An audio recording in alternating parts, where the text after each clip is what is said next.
नमस्कार शुभ संध्या। तो आज आम मैंने ओडिशार ऐतिह्य एवं भौगोलिक स्थिति विषय में मुख्य मुख्य 20 बिंदु पर चर्चा करवा। ए विषयटी जो मैंने कंट्राक्ट टीचर 2021 में प्रिपेरेसन होती से अत्यंत महत्वपूर्ण अटे। एणु आज आम ये टॉपिक रे कंट्राक्ट टीचर बेसिक रे जो सब प्रश्न गुड़िक आसबार संभावना रोचे से भली प्रश्न गुड़िक आलोचना करवा। पूर्वर आम मैंने ओडिशार इतिहास एवं ओडिशार कला संस्कृति विषय में चर्चा कर सारी। तो जो मैंने ये विषयटी को देखी ना ऊपर आई बटन लिंक अच्छी विजिट करके देखिपारे। तो बहुत जनक विभिन्न समय डिमांड थिला कि प्रश्न गुड़िक आप हिंदी में आणत बोलिकी। तो ये आम फास्ट टाइम पे हिंदी में प्रश्न गुड़िक नहीं आसचु। पूर्व आम मैंने ओडिया एवं इंग्लीश आनथिलु, आज आम मैंने या हिंदी लैंग्वेज रे नहीं आसचु। तो आशा करुच्ची समस्ते भलरे थिबे। वर्तमान समय आज आम आम क्लास को आरंभ करिबा। प्रथम प्रश्न रही, एकाम्र क्षेत्र में स्थित शिवजी के मंदिर को निर्माण किसके द्वारा किया गया था? चारोटी विकल्प रही, सातवाहन राजवंश, गंगा राजवंश, सोम राजवंश, नागा राजवंश। तो प्रथम जानिबा ये एकांग्र जो मैंने उत्तर जानी कमेंट बॉक्स रे उत्तर लिखिपारे। प्रथम ये जानिबा एकाम्र क्षेत्र अर्थ क्यों क्षेत्र को कहुच्छी। सिंपल जिनस रोचे एकाम्र क्षेत्र बोलिकी आम भुवनेश्वर को कही था। गत किछ दिन तले देखि एकाम्र क्षेत्र डेभलपमेंट सरकार बहुत किसी पैसा इन्वेस्ट करते ओडिशा सरकार एवं ताहाकू निजे उद्घाटन करने से निजे जाइए ओडिशार मुख्यमंत्री। तो एकाम्र क्षेत्र हूँ लिंगराज मंदिर एवं लिंगराज पाखापाखि अंचल को एकाम्र क्षेत्र बोली कहुच्छी। प्रथम विषय जानिबा। तो एकाम्र क्षेत्र अर्थात हूँ लिंगराज मंदिर। तो लिंगराज मंदिर को क्यों राजा तैयारी करथिले? बहुत सिंपल प्रश्न रही, लिंगराज मंदिर को क्यों राजा तैयारी करथिले? तो ये उत्तर हूँ सोम राजवंश। सोम राजवंश राजा यजाति केसरी कौन करथिले ना ये एकाम्र क्षेत्र बा लिंगराज मंदिर को तैयारी करथिले। तेज टी सामान्य रूप से जाना लिंगराज मंदिर केबे तैयारी होता, किए तैयारी करथिले, कहीं तैयारी करथिले, सब विषय रे। तो लिंगराज मंदिर को सोमवंशीय राजा यजाति केसरी कौन करथिले ना 11 शताब्दी रे निर्माण करथिले। सही समय से राजधानी कौन रखिथिले? जाजपुर को रखिथिले। जाजपुर को मध्य से कौन करथिले परवर्ती समय रे भुवनेश्वर को मध्य परिवर्तन करके स्थानांतरित करके आनी देथिले। एकाम्र क्षेत्र बोली कहीं कहुई ना ब्रह्मपुराण रे एही स्थान को कौन बोली कहुई ना एकाम्र क्षेत्र बोली कहुई। एणु यही क्षेत्रटीर नाम एकाम्र क्षेत्र बोली रही। जपरी कोणार्क को आम अर्क क्षेत्र बोली कहते से भली भुवनेश्वर को एकाम्र क्षेत्र बोली पुराण रे कहुई। एणु यार अन्य एक नाम एकाम्र क्षेत्र अटे। तो प्रश्न विभिन्न प्रकार रही पारे। लिंगराज मंदिर को केबे तैयारी करा जायतिला बा लिंगराज मंदिर को किए तैयारी करथिले? तो यही सब उत्तर समस्त आम स्पष्ट हो गले। लिंगराज मंदिर निर्माण होता 11 शताब्दी एवं यार निर्माता अटंती सोमवंशीय राजा यजाति केसरी। तो परवर्ती प्रश्न को जीवा। अर्क मंदिर अर्थात कोणार्क मंदिर किस राजा ने बनवाया था? सिंपल प्रश्न रही, कोणार्क मंदिर। अर्क क्षेत्र अर्थ हूँ कोणार्क मंदिर को बुझा जाउछि। अर्क अर्थात सूर्य, सूर्यंक मंदिर कौटी अच्छी ना कोणार्क रे अच्छी। तो ये कोणार्क मंदिर निर्माण क्यों राजा करथिले? चारोटी प्रश्न रही, अनंत वर्मन, अनंग भीमदेव, नरसिंहदेव प्रथम, अनंग भीमदेव। तो जो मैंने उत्तर जानी कमेंट बॉक्स रे लिखिपारे यार उत्तर। तो अर्क मंदिर अर्थ समस्त बुझीपारे। अर्क मंदिर अर्थ हूँ कोणार्क मंदिर। तो कोणार्क मंदिर को क्यों राजा तैयारी करथिले? तो यार सठिक उत्तर हूँ कोणार्क मंदिर निर्माण नरसिंहदेव प्रथम कोणार्क मंदिर को निर्माण आरंभ करथिले। कोणार्क मंदिर रही। तो यह विषय टी विस्तृत भाव में चर्चा करदबा। कोणार्क मंदिर हूँ सूर्य मंदिर बोली आम समस्त जानी एवं यह कौन रही विभिन्न पत्थर रे ही मंदिर को तैयारी करा जायछि। केवल पत्थर रे ही मंदिर तैयारी होइछि। यही मंदिरटी को ईसा पूर्व अर्थात ख्रीष्टपूर्व 1236 रु 1264 ईसा पूर्व 1236 रु 1264 मध्य किए तैयारी करथिले? तत्कालीन गंगवंशीय राजा सामंत राजा नृसिंहदेव द्वारा तैयारी करा जायथिला बोली कहा जाउछि। ए मंदिर विषय कौन ना बहुत एटा गोटे भारत रे किछ आश्चर्य स्थल बोली रही बा पुण्य स्थल बोली रही। से सब भितर ये हूँ कोणार्क मंदिर गोटे अन्यतम अटे। एवं यही मंदिर को यूनेस्को कौन करथिला ना 1984 मसीह विश्व धरोहर स्थल बोली घोषणा करथिला। अर्थात विश्व ऐतिह्य में आम कोणार्क मंदिर जाउछि। गोटे मुख्य पॉइंट रही पारे विश्वर केउं स्थानटी आम ओडिशार विश्व ऐतिह्य एक अंश अटे पचारे आम से लिखिपर कोणार्क मंदिर बा अर्क क्षेत्र हूँ विश्वर ऐतिह्य बोली लिखिपर। केबे तैयारी करा जायथिला ना ख्रीष्टपूर्व 1236 रु 1234 मध्य तैयारी किए करथिले? तत्कालीन राजा नृसिंहदेव ये मंदिर को तैयारी करथिले। तो ता सहित ଏହି ମନ୍ଦିରକୁ ମଧ୍ୟ ଆହୁରି ମଧ୍ୟ କ'ଣ କୁହାଯାଉଛି ନା ବ୍ଲେକ୍ ପଗୋଡ଼ା। ବ୍ଲେକ୍ ପଗୋଡ଼ା ବୋଲି କହିବାର ଗୋଟେ କାରଣ କ'ଣ ରହିଛି ନା ଯେତେବେଳେ ସମୁଦ୍ର ଦେଇକି ଯେଉଁ ସବୁ ଜାହାଜ ଗୁଡ଼ିକ ଯାଉଥିଲା ତ ଏଇ ମନ୍ଦିର ଉପରେ ଯେଉଁ ଚୁମ୍ବକ ଥିଲା ସେଇ ଚୁମ୍ବକ କ'ଣ କରୁଥିଲା ସମୁଦ୍ର ଆଡ଼କୁ ଝିକି ଦେଉଥିଲା। ଏଣୁ ଏହି ମନ୍ଦିରକୁ ନାଁ ମଧ୍ୟ କ'ଣ ଦିଆଯାଇଛି ନା ବ୍ଲାକ୍ ପଗୋଡ଼ା ବୋଲି ମଧ୍ୟ ଦିଆଯାଇଛି। ତ ଏହାକୁ ଅର୍କ କ୍ଷେତ୍ର ବୋଲି କୁହାଯାଇଛି। ଅର୍କ ହେଉଛି ସୂର୍ଯ୍ୟ, ଅର୍କର ଅର୍ଥ ବୁଝାଉଛି ସୂର୍ଯ୍ୟଙ୍କୁ, ସୂର୍ଯ୍ୟଙ୍କର ମନ୍ଦିର ଅଛି, ଏଣୁ ଏହାକୁ ମଧ୍ୟ କ'ଣ ବୋଲି କୁହାଯାଇଛି ଅର୍କ କ୍ଷେତ୍ର ବୋଲି କୁହାଯାଉଛି। ତ ପ୍ରଶ୍ନ ବିଭିନ୍ନ ପ୍ରକାର ରହିପାରେ, ଏଣୁ ଆମେ ପ୍ରତ୍ୟେକ ବିନ୍ଦୁକୁ ଜାଣିବା ମଧ୍ୟ ନିହାତି ରୂପରେ ଦରକାର। ତ ପ୍ରଶ୍ନ ସବୁଠାରୁ ମୁଖ୍ୟ ଇମ୍ପୋର୍ଟାଣ୍ଟ ଏଠି କ'ଣ ନା ଏହାକୁ ବିଶ୍ୱ ଧରୋହରରେ କେବେ ଆଡ୍ କରାଯାଇଥିଲା ନା 1984 କିଏ ନିର୍ମାଣ କରିଥିଲେ ଏବଂ କେବେ ନିର୍ମାଣ କରିଥିଲେ। परवर्ती प्रश्न कोणार्क मंदिर संपर्क ही अच्छी। कोणार्क सूर्य मंदिर किस वर्ष विश्व हिरासत स्थल में शामिल किया गया था। तो विश्व हिरासत को जीवा द्वारा कौन फायदा होता है ताहा मध्य टिके जानिदेबा। तो नॉर्मली आम मैंने देखुवा मंदिर मानक बा जेकोसी गोटे दर्शनीय स्थान इम्प्रूवमेंट पर प्रारंभिक समय लोकल कमिटी काम करें जितेबले ताहा एक भल स्थान बोली आसते ताहा ऊपर कौन करते डिस्ट्रिक्ट मजिस्ट्रेट बा जो जिला स्तर में जो कमिटी थे उन्नयन पे सी काम करते किंतु ताहा जितेबले आहुरी अधिक चली जाए आहुरी भल स्थान होता है प्रसिद्ध तार आहुरी बढ़ी थाए। तो परवर्ती समय तार उन्नति पे किए काम करें ना राज्य सरकार जितेबले से यही किसी जिन रही है जहाँकि हजार हजार वर्ष तलर होता है। तो सही सब जिनस कौन कराए ना आमर गोटे विश्व एक संस्था रही जी कि विश्वर विभिन्न ऐतिह्य को सुरक्षा देवाई काम करुँची यूनेस्को से कौन करें ना यही स्थान गुड़ी से कौन करें ना धन व्यय करें तार किपर संरक्षण कर से जगह गुड़ी आहरी केते वर्ष अधिक जापर से प्रयास जारी रखी था। तो ये विश्व हिरासत रे अर्थात विश्व धरोहर स्थल में केबे यही कोणार्क सूर्य मंदिर को सामिल करा जाइतिला। तो चारोटी ऑप्शन रोचे 1970 1984 1986 1990। तो पूर्वर ही उत्तर कहीदे केबे आड करा जाइतिला ना 1984 मसीह। तो ठीक अच्छे परवर्ती विषय देखा। पहली ओडिया पत्रिका बोधदायिनी कहाँ से प्रकाशित हुई थी। तो ये सामान्य भूल रही जाइए। तो प्रथम ओडिशार जो पत्रिका थिला बोधदायिनी ताहा केउठारु प्रकाश पाइथिला भुवनेश्वर कटक बालेश्वर पुरी। तो बहुत जन यार उत्तर जानी थे एणु ये विषय में अधिक कहूँ चाहूनी। प्रथम ओडिया पत्रिका आमर जहाँ थिला बोधदायिनी ताहा फास्ट टाइम पे आमर रिलीज होता बालेश्वर। तो बालेश्वर विषय में एक बहुत गुरुत्वपूर्ण पॉइंट रही है विषय में देखा। ओडिया पत्रिका विषय देखीदबा। प्रथम ओडिया पत्रिका हूँ बोधदायिनी जहाँकि प्रकाशित पाइथिला बालेश्वर 1861 मसीह। प्रश्न यही रही पारे केबे प्रकाश पाइथिला। तो प्रकाश पाइथिला 1861 मसीह। यार लक्ष्य कौन थिला ना यार लक्ष्य थिला ओडिया साहित्य को आगु को बढ़ाइबा पई।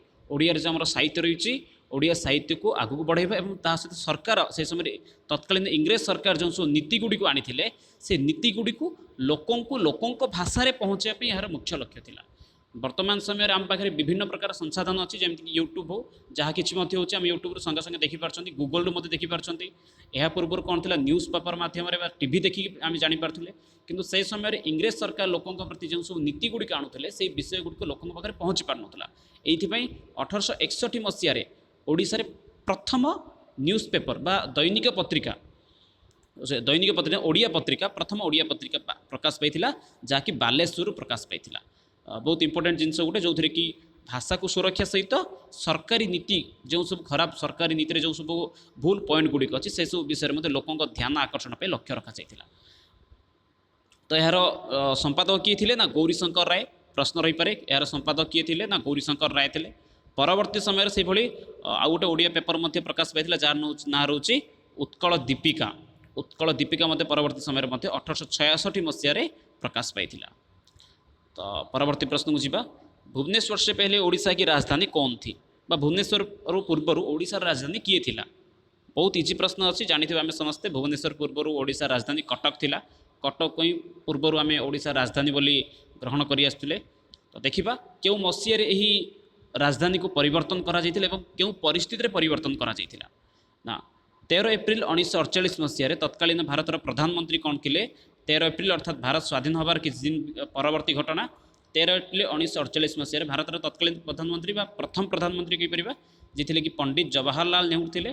से कौन करते भुवनेश्वर को राजधानी करने शिलान्यास करते अर्थात फास्ट टाइम पे केबे होता 13 एप्रिल 1948 रे शुभारंभ होता। परवर्ती समय 19 अगस्त 1949 मसीह कटक संपूर्ण रूप से भुवनेश्वर को ये ट्रांसफर होकर आसी जाइथिला। ऑप्शन जदि रोचे ताले आम चूज करें केबे होता ना 1948 मसीह फास्ट टाइम डिक्लेयर होता शिलान्यास होता राजधानी हाँपी किंतु ऑफिशियली तो 1948 होता कि कम के आरंभ होता 1949 मसीह तो ऑप्शन के 48 49 आसबनी जदि आस 48 आसो अन्यथा 49 आसो तो ये दुईटी जगह भितर आम जेकोसी ऑप्शन को चूज कर। तो परवर्ती प्रश्न को जीवा बैशीपल्ली वन्यजीव अभयारण्य कहाँ पर स्थित है।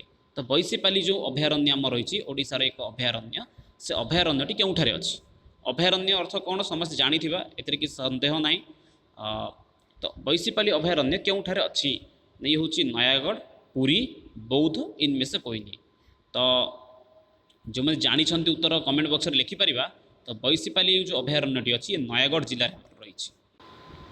परवर्ती प्रश्न को जीवा। हाँ बैशीपाली अभयारण्य विषय में सामान्य रूप में डिस्कसन करदे। 6 मई 1981 मसीह एक बना जाता बैशीपाली अभयारण्य को जहाँकि 7 कोशिया अभयारण्य रूप में पाखे रही। यह कौटी अच्छी ना नयागढ़ डिस्ट्रिक्ट आम जानी समस्ते नयागढ़ डिस्ट्रिक्ट ओडिशा रे यह रही।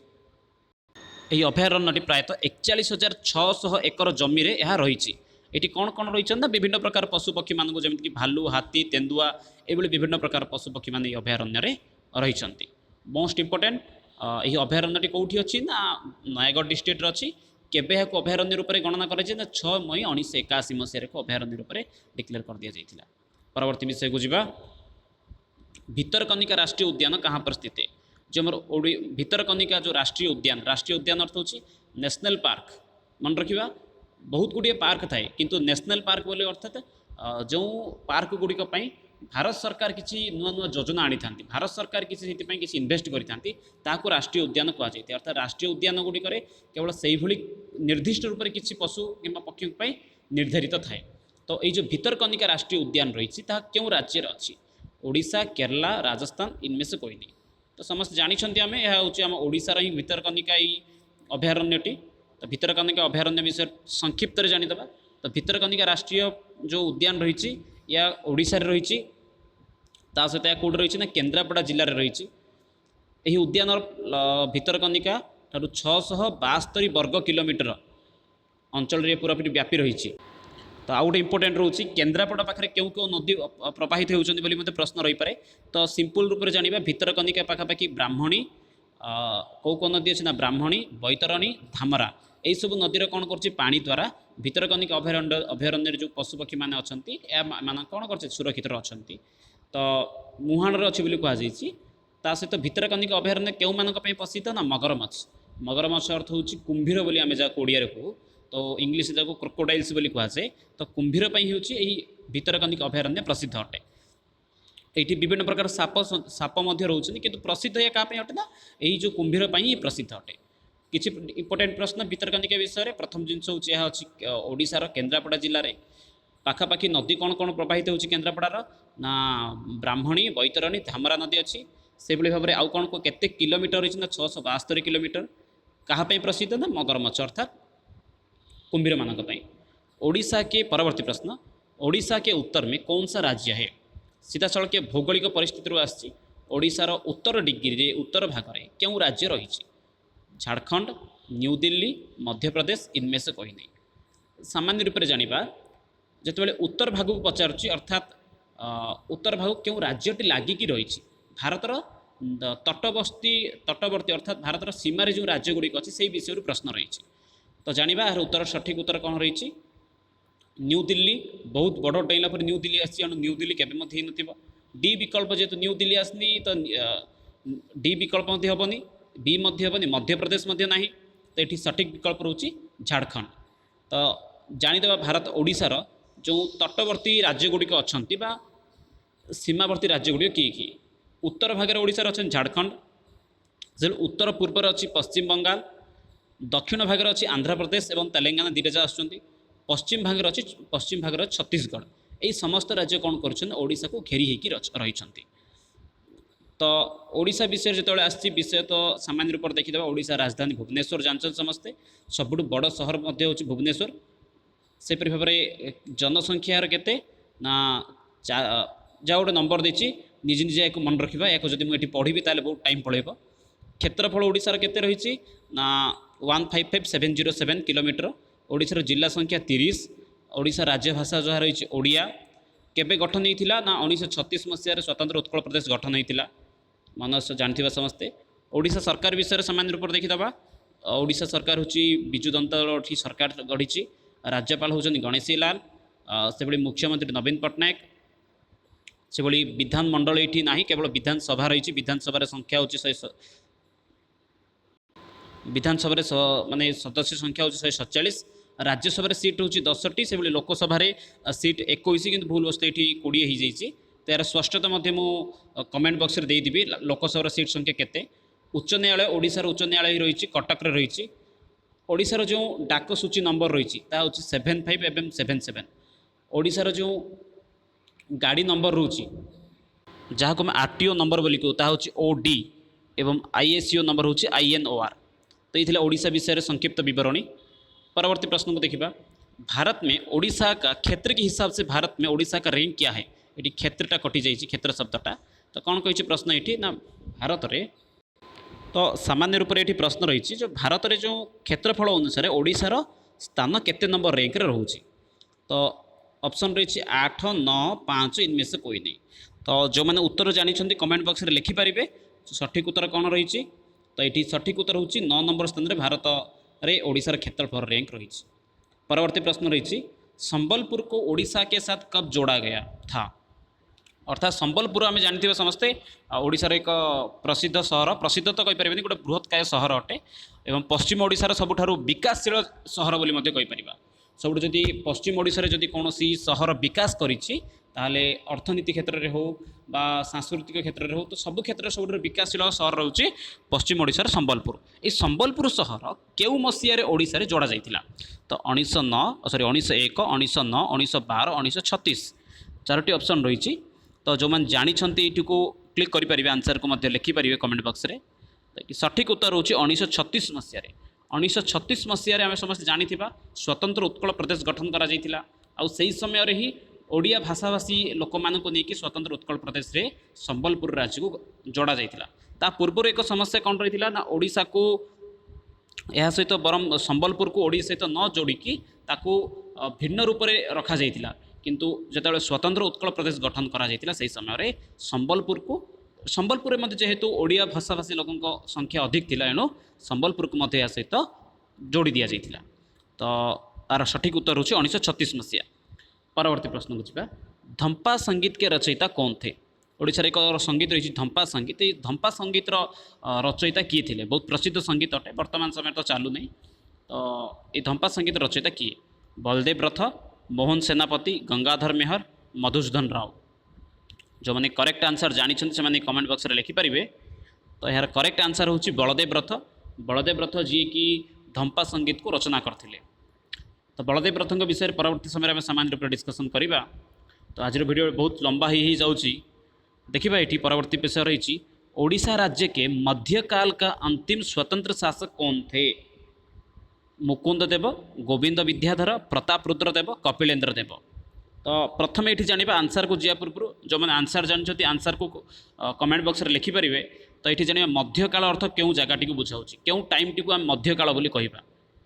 तो मध्यकाल अंतिम समय अर्थात जो 1800 मसीहा रही 1800 रु 1900 मसीहा पर्यंत ताहा हूँ मध्यकाल लास्ट टाइम।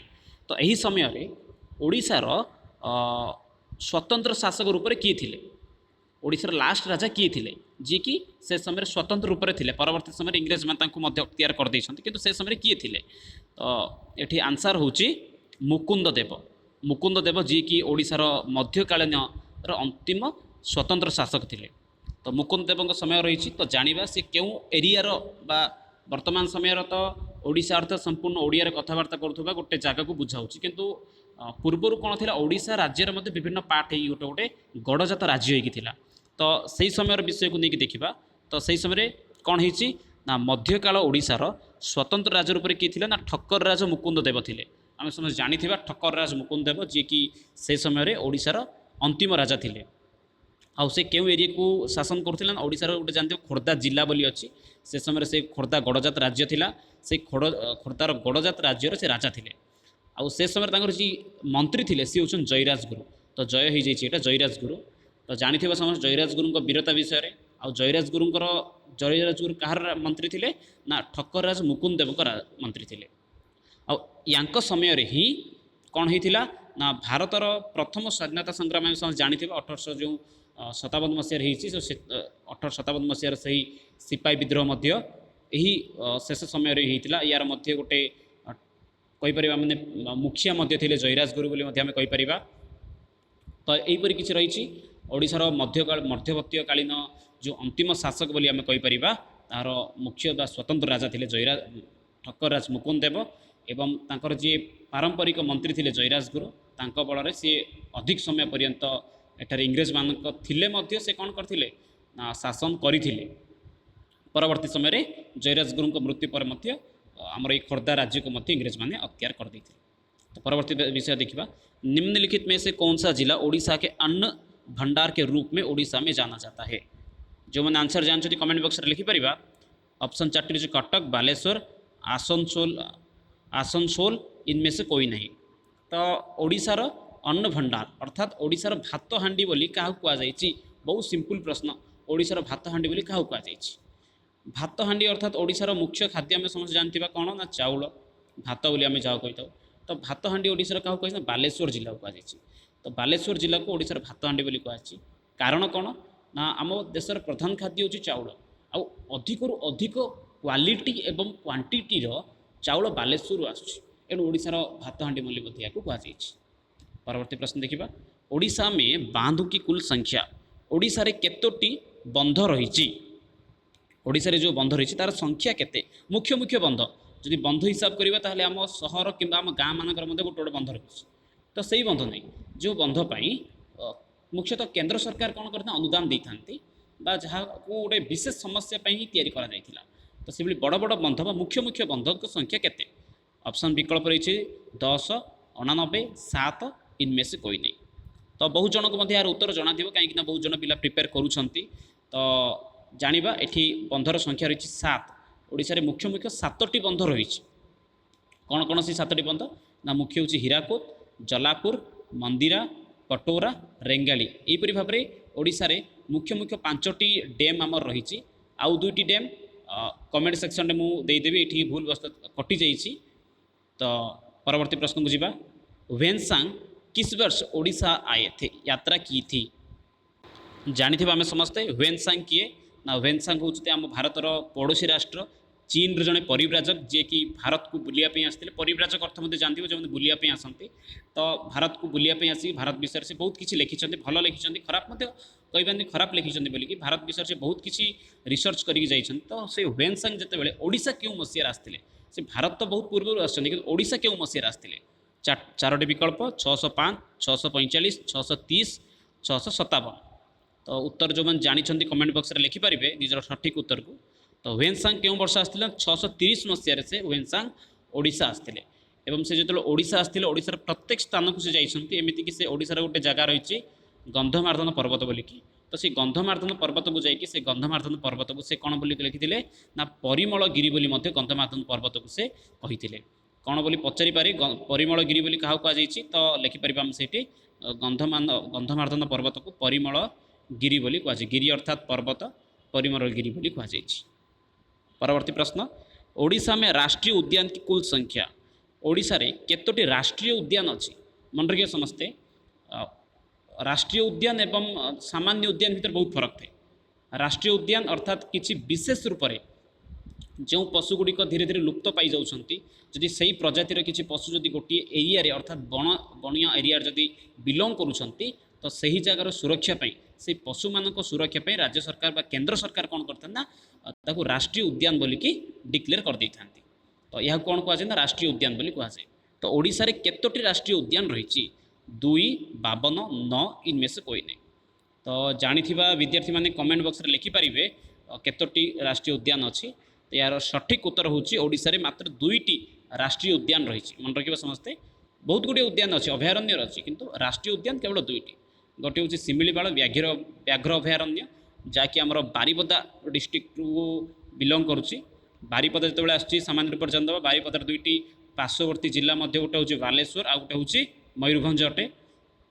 तो यही शिमिलीपाल अभयारण्य क्या प्रसिद्ध ना बाघ मान बाघ मान हूँ शिमिलीपाल अभयारण्य प्रसिद्ध अटे।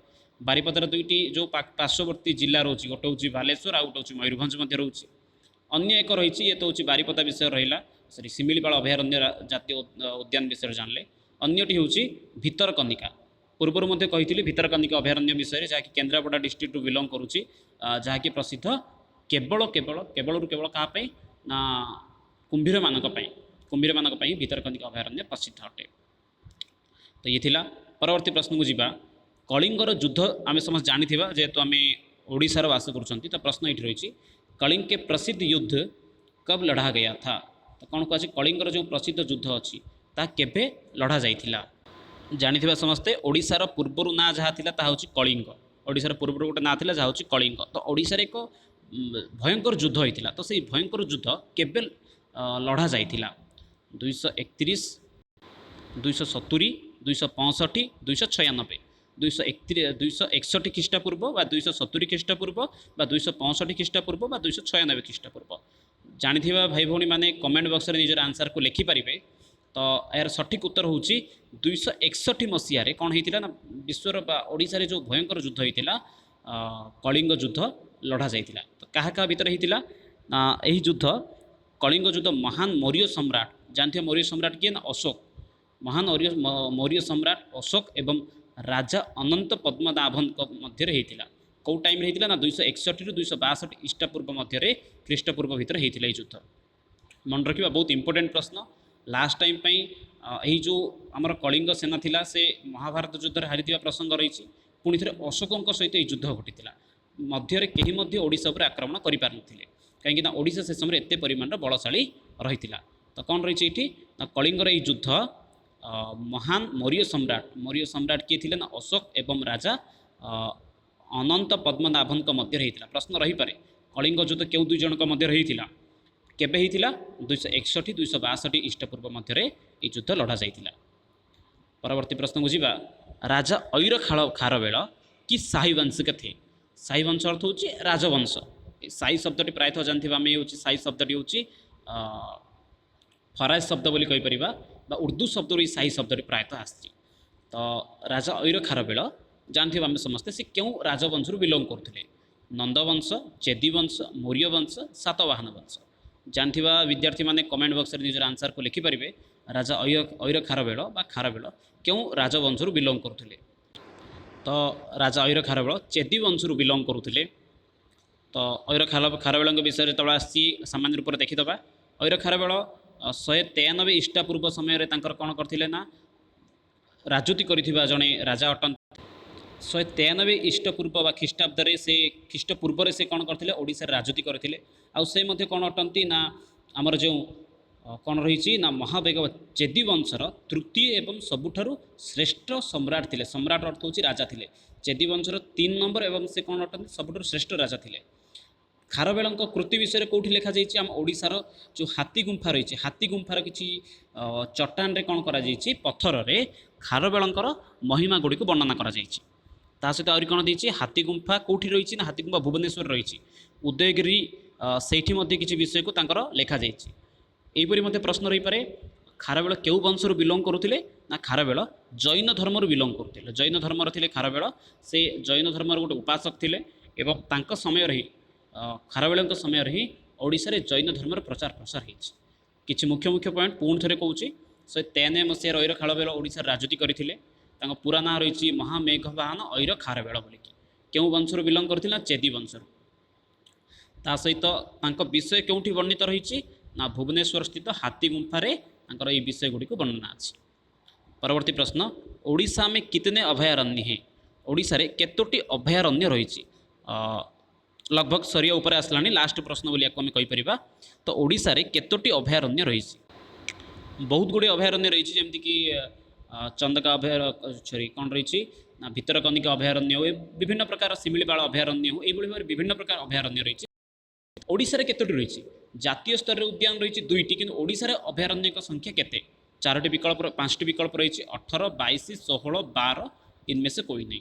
तो जो मैंने जानी उत्तर कमेंट बॉक्स में लिखिपारे बहुत सिंपल उत्तर रही सिंपल प्रश्न रही यार सठिक उत्तर हूँ 18टी मुख्यतः आम ओडिशा रे अभयारण्य रही।